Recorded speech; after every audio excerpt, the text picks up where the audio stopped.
Oke, aku juga baru tahu loh. Kalau aku paling muda, setahu aku ada beberapa, nggak tahu ya, tapi umurnya, tapi Mm-mm. setahu aku ada beberapa yang angkatan aku. Tapi kalau untuk di ISPA sendiri, saya dikasih amanah dan dipercaya sama Pak Ketum, yaitu Mas Ibnu Riza, untuk jadi wakil ketua Bina Prestasi. Hmm. Wakil ketua Bina Prestasi bersama dengan Mas Irli sebagai ketua saya, atasan saya. Mas Irli itu kan dari Revival TV. Dan tugas pentingnya kita di Bina Prestasi ini, di divisi Bina Prestasi ini sebenarnya kita diwajibkan dan diberi kepercayaan untuk membuat program-program untuk para atlet, baik itu dari atlet amatir, atlet semi pro, ataupun atlet yang sudah profesional, untuk kita kasih program untuk meningkatin prestasinya mereka lagi sih, baik itu di skala nasional ataupun internasional gitu. Jadi kalau intinya sih ya kita buatin program, buatin event untuk menunjang untuk bisa mereka atlet-atlet ini ngembangin minat dan bakatnya dan biar bisa berprestasi sih, sebenarnya kayak gitu sih.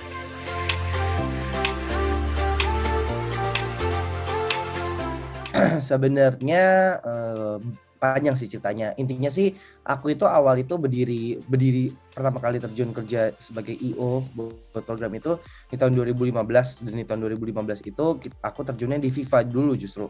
Aku sebagai professional player FIFA dan sebagai IO-nya FIFA. Tapi sekitar di tahun 2018 akhir lah atau 2019 awal itu skema kompetitif FIFA di Indonesia itu ataupun di Southeast Asia itu agak berkurang gitu, agak berkurang, dan ya kita harus cepat-cepat beradaptasi. Apalagi juga aku pada saat itu belum ada Evel, aku masih ada Zeus, jadi ya tim esports aku harus bisa cepat-cepat adaptasi, dan akhirnya kita adaptasi, kita shifting pindah ke PES, karena pada saat itu berdasarkan riset yang aku dapat, PES ini skema kompetitifnya lebih lebih jelas lah jenjangnya gitu, dari skala kompetisi lokalnya banyak banget, kompetisi nasionalnya juga ada, kompetisi dari nasional ke internasionalnya dari tahap Southeast Asia, dari tahap Asia, terus dari tahap kejuaraan dunianya itu lebih jelas gitu loh, dibandingkan FIFA, dan marketnya itu juga, market PES itu lebih besar gitu loh. Dan berdasarkan riset kita juga, market PES atau Pro Evolution Soccer di seluruh dunia itu paling banyak tuh di Indonesia gitu. Jadi aku ngelihat ada potensi yang bisa dikembangin di industri PES ini terutama kayak gitu. Jadi waktu itu aku coba di shifting dengan rekrut salah satu pemain. Waktu itu belum terlalu terkenal lah, waktu itu Faidan lah pokoknya. Waktu itu aku rekrut Faidan, dan ternyata dari situ namanya mulai dikenal. Terus dari situ juga aku pergi-pergi kan tuh sama Faidan ke kompetisi ke Thailand, ke Jepang. Aku ngeliat di negara-negara itu kok mereka punya punya semacam liganya sendiri gitu loh, wadahnya sendiri gitu. Nah akhirnya start pulang dari situlah aku coba pengen bikin liga sendiri, atau pengen fokus ke PES lah gitu, untuk bikin event-event PES gitu. Kayak gitu sih awalnya, Mas Neza.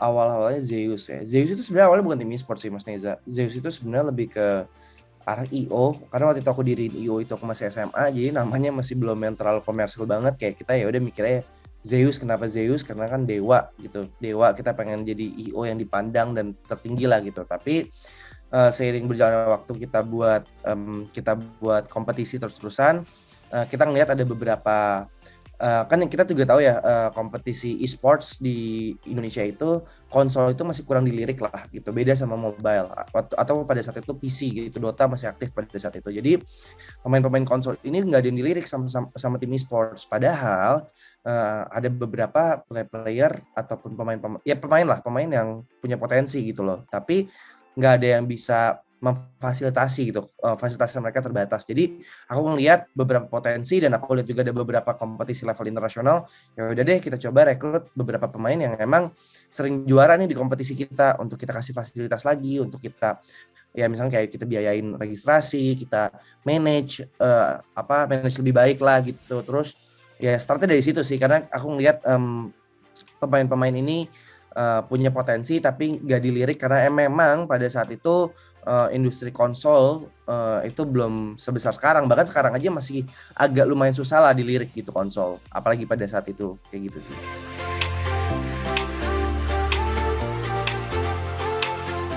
Tantangannya Zeus itu sebenarnya lebih ke Lebih ke ini sih, apa namanya, kita itu pada saat itu tuh masih belum tahu apakah kita mau tim e-sports atau clan. Mas Neza tahu ya, bedanya kan kalau clan itu ya kita ibarat kita kayak tim komunitas aja gitu.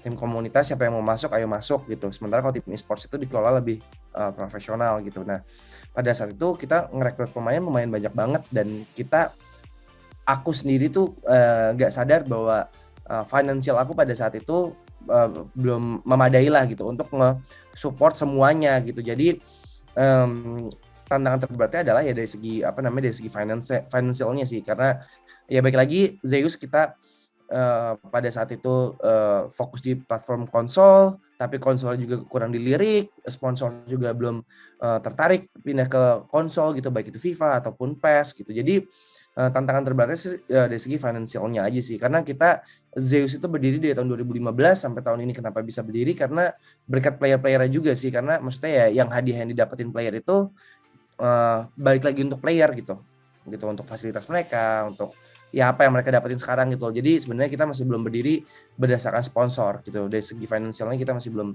cukup bagus dari segi sponsor, tapi kita bisa berdiri terus-terusan karena memang kontribusi dan prestasi-prestasi dari atlet-atletnya. Jadi emang Zeus bisa berdiri sampai sekarang sih, kayak gitu.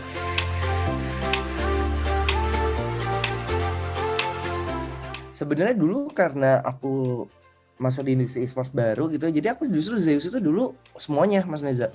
Jadi Zeus itu dulu kita udah punya divisi Mobile Legends, kita punya divisi PUBG, kita punya divisi Free Fire, kita punya divisi apa lagi ya waktu itu ya. Udah sih itu doang, Mobile Legends, Free Fire, PUBG. Ya balik lagi, tantangan terberatnya adalah financial Zeus yang masih belum dapat sponsor yang bagus. Jadi ya terpaksa kita lepas gitu, kita bubarin, dan akhirnya kita rebranding. Kita ngeliat bahwa strength-nya Zeus itu memang di industri sepak bola virtual gitu. Jadi mendingan kita rebranding aja lah, Zeus itu fokusnya ke sepak bola virtual. Maksudnya biar kita ke spotlight juga gitu loh. Mungkin kalau kita sekarang buka divisi Mobile Legends dengan kekurangan kita dari segi financial, belum tentu nama Zeus dikenal. Tapi kalau sekarang kita fokus ke PES ataupun ke FIFA, alhamdulillahnya kita berprestasi gitu loh di bidang itu. Jadi kita lumayan dikenal gitu loh. Siapa tim misalkan PES yang sering wakil Indonesia, Zeus gitu. Jadi justru kalau rencana sih ada ya kita, tapi nggak jauh-jauh dari industri sepak bola virtual lagi sih. Kita udah coba shifting ke PES Mobile, mungkin nanti kita coba ke FIFA Mobile. Tapi aku bilang nggak menutup kemungkinan sih untuk aku buka divisi-divisi lain, karena memang aku sendiri suka scouting kan. Jadi beberapa tim-tim kita juga dulu kayak Free Fire, sekarang udah di Dewa United. Jadi kayak kemungkinan bakalan ada kalau misalkan kita dari segi manajemennya sudah lebih profesional lagi, sudah ada sponsor, sudah ada apa, mungkin aku bakal coba buka divisi baru sih, Mas Neza.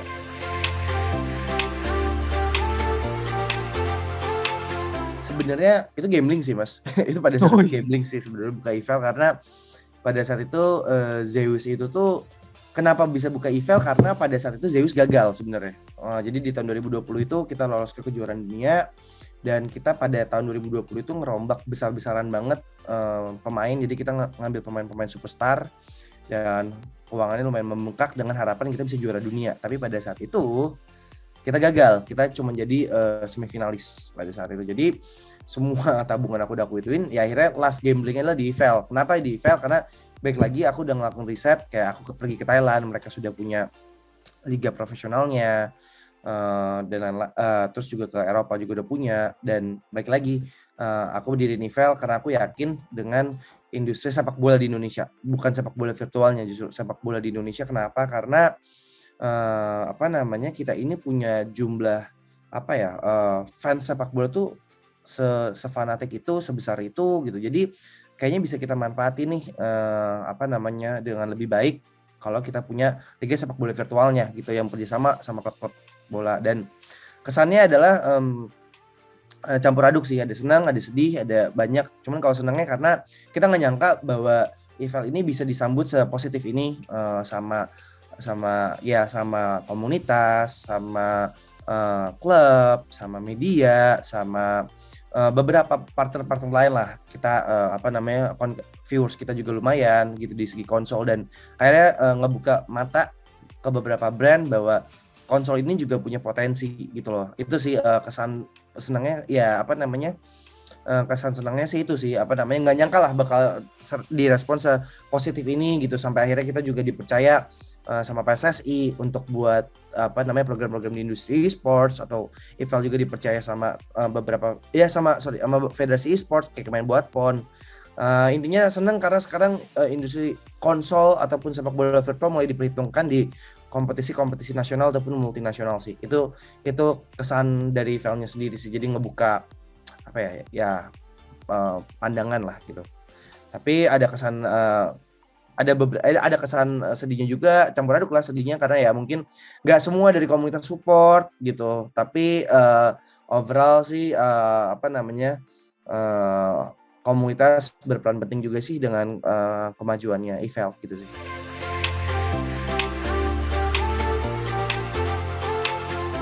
Harapan kedepannya sih pastinya kita pengen balik lagi ke objektif awalnya kita, visinya kita itu kita pengen bahwa industri sepak bola virtual ini mulai diperhitungkan gitu loh, sama semuanya gitu, sama brand, sama media, sama komunitas, sama masyarakat gitu loh.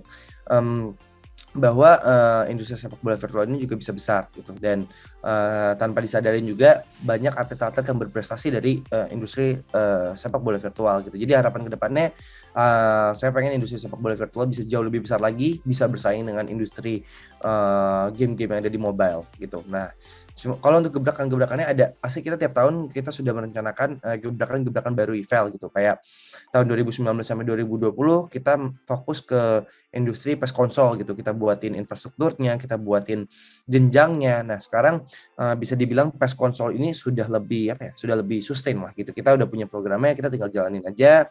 Kita juga sudah punya masanya gitu. Nah, ada beberapa komunitas yang belum kesentuh lagi gitu. Jadi di tahun ini, di tahun 2021 kita fokus lagi ke FIFA, kita berusaha membangkitkan komunitas FIFA lagi gitu. Terus yang sekarang sudah jalan adalah industri PES Mobile sih.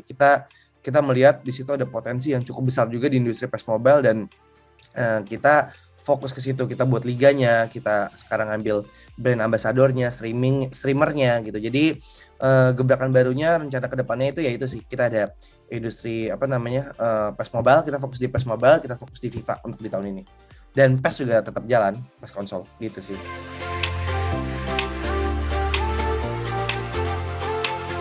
Oke, sebenarnya baik dari PBSI ataupun IESPA, kan PBSI dan IESPA sekarang sudah menjadi satu ya gitu. Jadi PBSI ataupun IESPA sama-sama gabung lah gitu, menyatukan kekuatan gitu. Nah, sebenarnya dari PBSI atau IESPA itu sekarang sebelum pemilihan pemain ini kita udah ngasih tahu kok skemanya.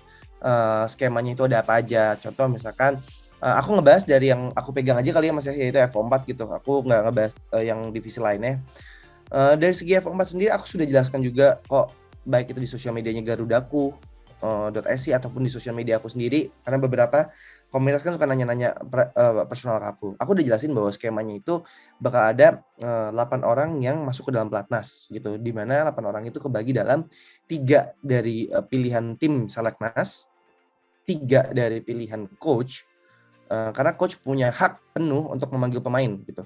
Terus 2 lagi kita buka di open qualifier, kualifikasi terbuka untuk masyarakat yang memang ingin berkontribusi gitu untuk di ajang SEA Games ini, kita buka gitu loh.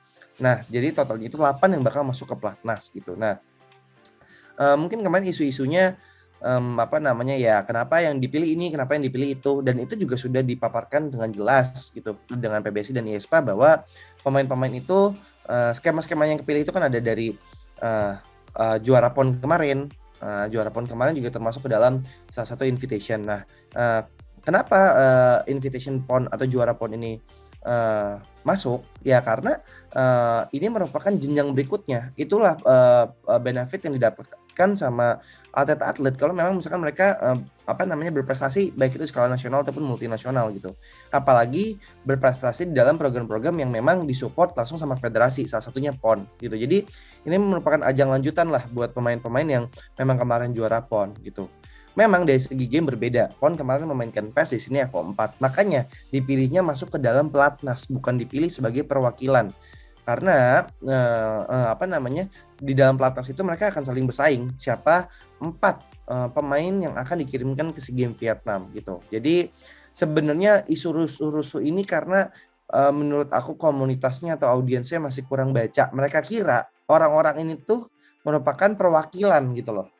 Perwakilan dari si F4 ini sendiri gitu. Padahal ini cuma masuk ke dalam pelatnas gitu loh. Sebenarnya kayak gitu sih Mas, ada miskomunikasi gitu. Yang sebenarnya miskomunikasi ini nggak bisa terus-terusan kita klarifikasi gitu. Kayak misalkan terus-terusan apa dia yang dipertanyain sama komunitas atau masyarakat kita klarifikasi terus-terusan itu malah jadinya susah juga gitu loh. Malah takutnya nanti menjatuhkan pihak-pihak lain yang kenapa yang dipilih ini kalau kita jabarin alasannya nanti dikira kita menyudutkan. Malahan bukannya menyelesaikan masalah sih, malahan nimbulin masalah baru. Tapi intinya isunya kenapa rame karena miskomunikasi aja sih. Mereka kira bahwa itu yang bakal menjadi perwakilan di ajang SEA Games, tapi itu kan dalam pelatnas.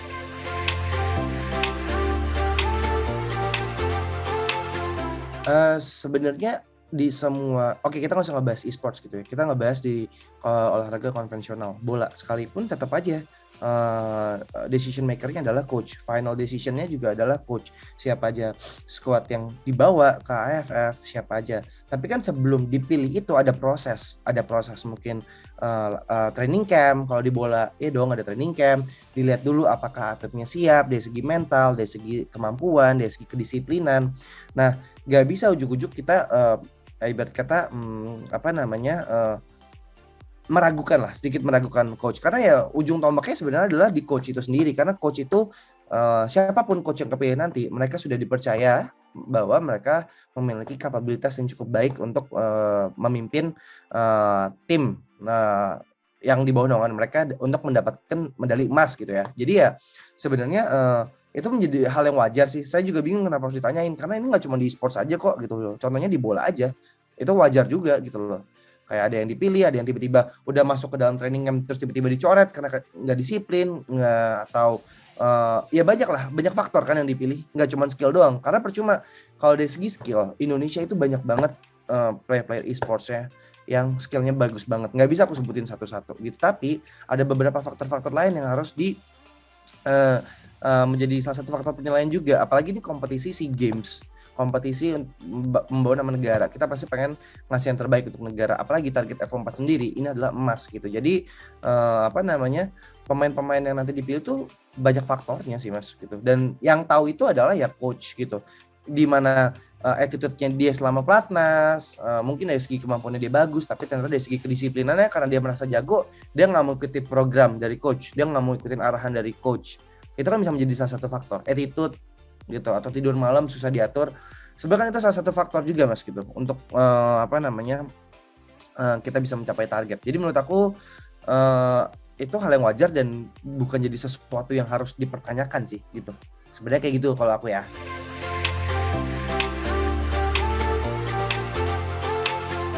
Justru menurut aku skema yang dipilih sama federasi kita yaitu Indonesia ini tuh cukup sportif ya kalau menurut aku ya. Kenapa? Karena oke, mungkin Filipina ataupun negara lain dia nggak mau gambling. Mereka pilih aja tim yang memang lagi perform di tahun ini gitu. Dia nggak mau gambling, nggak mau coba-coba chemistry dan lain-lain gitu. Akhirnya apa dampaknya? Ya udah yang kepilih gitu lagi kan timnya. Sementara bisa jadi ada orang-orang yang memang berprestasi tapi mereka nggak punya kesempatan gitu loh, tapi akhirnya ya udah ditutup aja gitu, langsung di cut off, nggak bisa ikutan, lo nggak bisa ikutan karena kita pilih tim yang sudah perform di tahun ini. Nah justru di di Indonesia sendiri kita memikirkan semua faktor. Satu, kita invite tim yang memang prestasinya bagus gitu, ataupun atlet yang berprestasi bagus selama 1 tahun terakhir, baik itu di level nasional ataupun internasional, kita invite mereka untuk masuk ke dalam pelatnas. Ataupun nanti ada pilihan coach sendiri, karena pasti coach juga punya rekomendasi pemain. Gue ya sama aja kayak misalkan sama aja kayak pelatih bola. Gue mau contoh misalkan pemain klub pelatih ini dipindahin ke klub ini, pasti ada pemain yang dia mau tarik gitu misalkan. Contoh kan kayak gitu. Nah kita kasih rekomendasi ke coach juga, dan kita juga ngadain kualifikasi terbuka, di mana kualifikasi terbuka ini justru menjadi kesempatan emas sih buat mereka yang memang mau ngunjuk diri. Kenapa? Karena kan yang jago-jagonya udah di-invite, ya dong. Yang jago-jagonya udah di-invite dong. Berarti bisa secara nggak langsung dari segi persaingannya itu susah, tapi tetap tingkatnya nggak sesusah itu gitu loh. Beda kalau sekarang kita buka qualifier terbuka semuanya, nggak kita pisah-pisahin, nggak kita kotak-kotakin, ya udah pasti yang juara itu aja gitu. Nah sebenarnya ya menurut aku sih yang dilakuin sama Federasi Indonesia sekarang cukup unik dan cukup adil. Memang PR terbesarnya adalah gimana masyarakatnya kita ini sekarang bisa percaya aja lah sama apa yang diambil sama federasi kita di sini tujuannya satu kok, pengen dapetin emas di SEA Games nanti gitu loh, nggak pengen yang macam-macam juga. Jadi dan kita juga ngebuka kesempatan secara lebar kepada masyarakat di sana gitu loh. Jadi menurut aku skemanya udah cukup baik sih di Indonesia.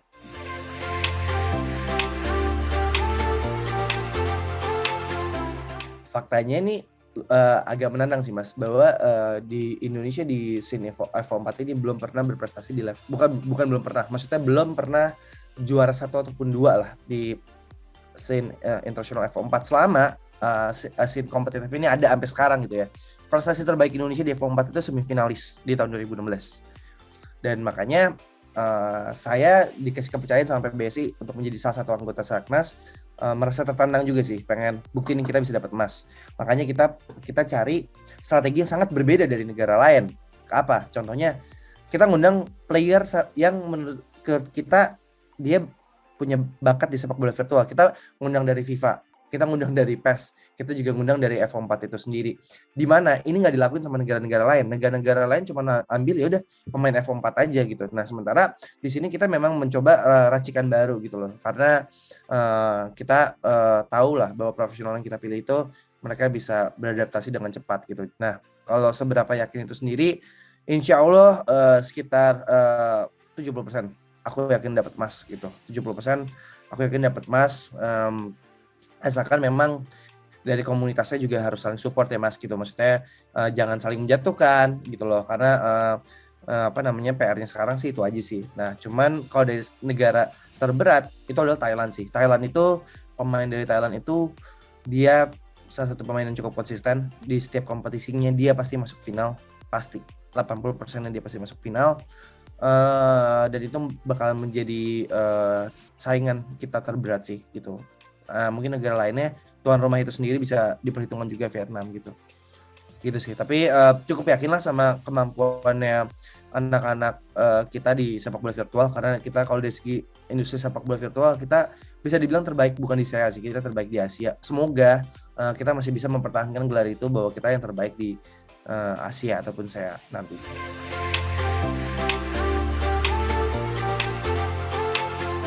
Karena setiap pihaknya mereka berkomunikasi dengan baik sih Mas, dari mungkin federasi, jadi kan mau apapun itu tentang sepak bola pasti kita bakal diituin sama federasi gitu. Dan federasi Thailand mungkin lebih cepat beradaptasi ngelihat potensi e-sports gitu loh. Sementara kan kalau di Indonesia sendiri kita nggak usah sebut federasinya deh gitu, maksudnya masyarakatnya aja tuh masih agak awam gitu loh sama e-sports, baru mulai terbuka itu kan di tahun-tahun 2021 2020 sampai sekarang gitu loh. Nah, tapi sekarang aja tuh masih banyak yang masih tutup mata gitu. Nah, kalau di Thailand mereka itu pemikirannya menurut saya sih orang-orang lebih visioner sih. Jadi dari federasi langsung oke yuk kita buat kompetisi liga virtual. Kayaknya ini bakal jadi sesuatu yang bagus nih untuk kedepannya gitu. Dan itu prediksinya benar, pas banget pandemi dia udah siap semua dari segi semua infrastrukturnya gitu loh. Terus terus enaknya kalau di sana tuh apa lagi ya? Sebenarnya lebih ke karena mereka masuk ke dalam programnya federasi itu sih Mas. Kalau aku lihat ya perbedaannya gitu loh. Kalau kita kan baru ada di bawah naungan PSSI, tapi kan maksudnya menurut aku belum secepat itu bisa shifting ke digital gitu loh. Karena mungkin PSSI juga masih mendalami, federasi kita juga masih mendalami beberapa potensi-potensi gitu mungkin ya gitu. Jadi emang kita masih penjajakan gitu loh, masih baru growing. Tapi kalau misalkan kedepannya kita bisa saling programnya udah jelas gitu ya antara federasi terus e-Veld sama federasi e-sports, aku yakin justru kita bakalan jadi benchmark sih ke negara-negara lain, karena kita juga udah dijadiin benchmark sama Malaysia gitu. Kenapa Malaysia benchmark ke kita? Karena kita kan bisa dibilang belum official dari Konami ya. Kalau Thailand kan udah official gitu loh. Tapi kita belum official aja, kita bisa dapat feedback sebagus ini. Jadi kayak Malaysia tuh justru benchmarknya ke kita gitu, nanya-nanyanya ke aku gitu, kayak kok bisa, gimana caranya dan lain-lain. Nah kalau misalkan nanti kita udah official, terus prestasinya juga udah apa namanya udah benar-benar melek sama virtual, aku yakin sih apa namanya kita jauh lebih baik sih iklimnya sebenarnya gitu. Karena ya tadi Mas Reza sendiri sempat mention pemain Indonesia mayoritas ada di Liga Thailand. Kenapa? Karena untuk dongkrak viewers. Coba pemain Indonesia kita cabut, nggak bakal ada tuh viewersnya, nggak bakal seramai itu Mas.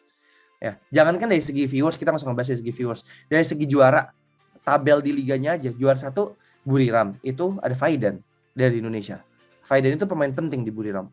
Kedua ada Zeus Gaming, ya kan. Ketiga ada pemain Indonesia juga yang diperkuat sama Kiwa dan lain-lain. Jadi top 4-nya Thailand itu justru kebanyakan pemain Indonesia gitu loh. Jadi ya secara nggak langsung sebenarnya kita udah apa namanya udah lebih baik sih gitu. Cuman memang harus agak ada yang diperbaikin aja lagi sih. Bukan diperbaikin, sorry, diimprove.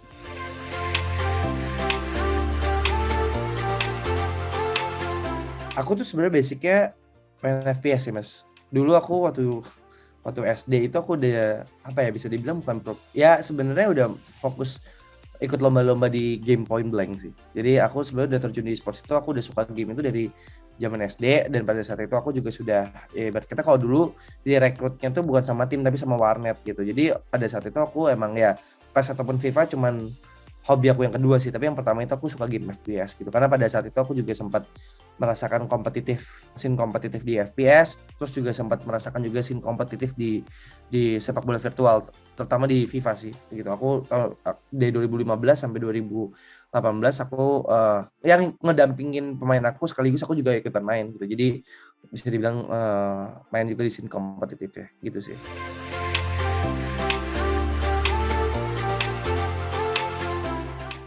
Di mana nih? Di semuanya? Di semuanya, entah mau di PES FIFA boleh ya kan, atau mau dari luar itu juga boleh. Oke, kalau dibilang fans sih enggak ya, cuman aku kagum aja sih. Kagum sama ini sih, sama apa namanya, ya salah satunya sama Faidan gitu. Bukan karena dia player aku, tapi pasti kan kita mau ngerekrut itu pasti ada banyak alasannya selain jago gitu. Nah, kenapa aku kagum sama Faidan? Karena anaknya attitude-nya sangat-sangat baik banget. Terus udah kayak gitu juga, ya berprestasi juga. Terus dari segi komposisi jadi profesional player tuh dia itu paket lengkap gitu loh, mentalnya bagus, attitude-nya bagus, skill-nya bagus, kemampuan analisanya bagus, bisa cepat beradaptasi, dan dia nggak cuma jago di satu game doang gitu loh. Ibarat kata kayak, mungkin aku sebut di game lain gitu, misalkan ada di game lain tuh ada namanya Super Nair. Super Nair itu kan dia jago di game FPS manapun, PUBG jago, Rainbow Six jago, apalagi sebut aja semua game FPS gitulah, Crossfire jago, CS jago gitu. Nah Faidan ini bisa dibilang seperti itu juga gitu loh. Kagum karena dia bisa cepat beradaptasi di game-game sepak bola virtual lainnya gitu, kayak di FIFA dia jago juga, di PES dia juga jago gitu. Tapi kalau di luar dari Indonesianya juga ada apa namanya sama ini sih, sama pemain dari Jepang namanya Maya GK gitu. Maya GK ini juga apa namanya kurang lebih attitude ya sih. Karena kalau aku suka sama professional player tuh yang pertama dilihat bukan dari skill sih Mas, pasti dari attitude dulu sih gitu. Jadi kalau si Maya GK juga attitude-nya cukup bagus. Jadi ya kalau dari segi sepak bola virtual sih ya itu sih Faidan sama Maya GK gitu.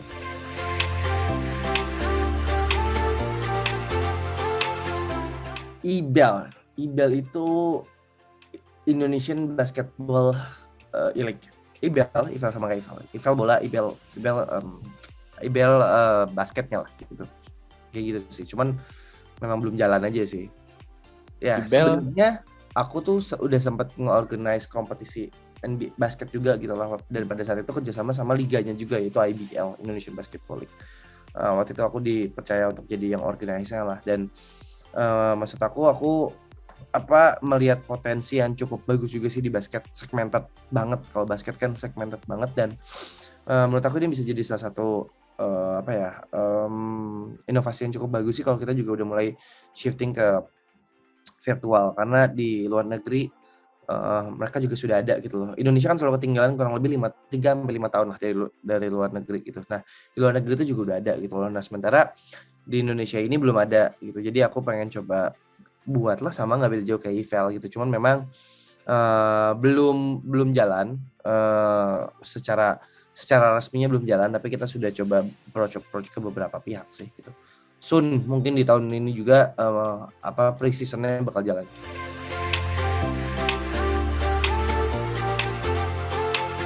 Sebenarnya iya. Kenapa? Karena justru aku ada di Evel ataupun aku nanti ada di Ibel. Sebenarnya tujuannya aku cuma satu sih.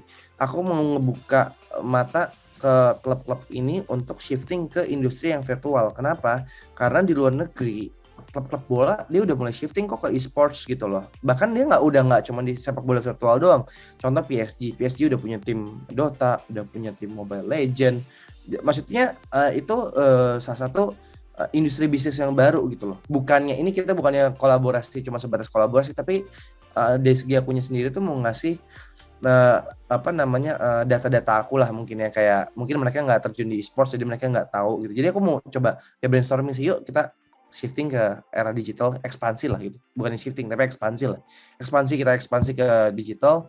Jadi kalau pertanyaan tadi Mas Reza, iya kita bakal collab sama klub-klub basket gitu untuk coba mereka ekspansi ke virtual, terutama ke e-sports juga, karena di e-sports itu bisnisnya sama konvensional nggak beda jauh, jual beli pemain, loan pemain, manage pemain, ngembangin pemain, scouting, dan nggak beda jauh. Yang dimana aku yakin kalau misalkan mereka terjun, knowledge-nya mereka jauh lebih banyak daripada aku aja masih berkiblat ke manajemen bola gitu loh. Makanya aku transfer ke Thailand, loan ke Thailand, atau transfer ke karena aku berkiblatnya ke konvensional gitu.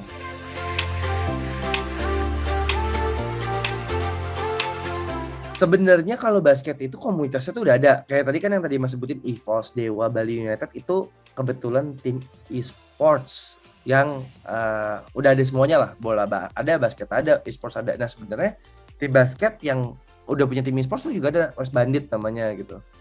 Nah dan komunitas NBA 2K ini juga udah ada Mas gitu. Udah lebih ada gitu loh dibandingin kalau PES tuh ada banyak banget gitu. Makanya kita harus ngefilter kalau untuk yang Liga 1 pemain-pemainnya harus yang tier berapa. Nah, cuma kalau yang basket itu tuh udah ada. Justru mereka rata-rata udah punya pemainnya sendiri sih gitu. Contoh kayak EVOS, ada Daniel Wenas itu main juga NBA 2K gitu. Jadi maksudnya kayak balik lagi sih sistemnya sama kayak Evel. Kita mungkin di pre-season kita bisa kasih rekomendasi ke klub yang memang belum siap dari segi SDM-nya. Dia belum siap untuk megang digitalnya gitu, e-sports-nya gitu. Tapi kan ada beberapa yang udah punya dan ngerti. Bali, Dewa, tadi disebutin Bali, Dewa, EVOS. Kalau mereka sudah punya pemainnya ya silahkan aja, nggak kenapa-napa gitu. Justru kan di sini perannya si Evel ataupun Ibel ini untuk memudahkan mereka, jangan sampai mereka mau terjun ke sini tapi kesulitan gitu loh dari segi cari pemain. Kalaupun misalkan kita nggak mau bantu, taunya mereka dapat pemain yang ibarat kata sorry aja misalkan kurang bagus, mereka bakal kapok, nggak bakal mau ikut lagi di musim depan. Jadi ya perannya Evel dan Ibel ini pasti selama musim pertama ataupun musim kedua ya kita berperan jauh lebih dalam lagi, bantu rekomendasi pemain, bantu bahkan manage timnya itu sendiri pasti gitu.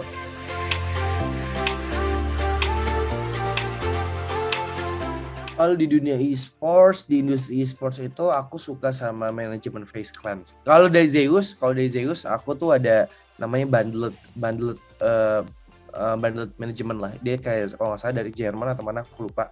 Dia jadi ngebentuk tim, bukan tim e-sports tapi agent. Nah Zeus ini sebenarnya agent gitu.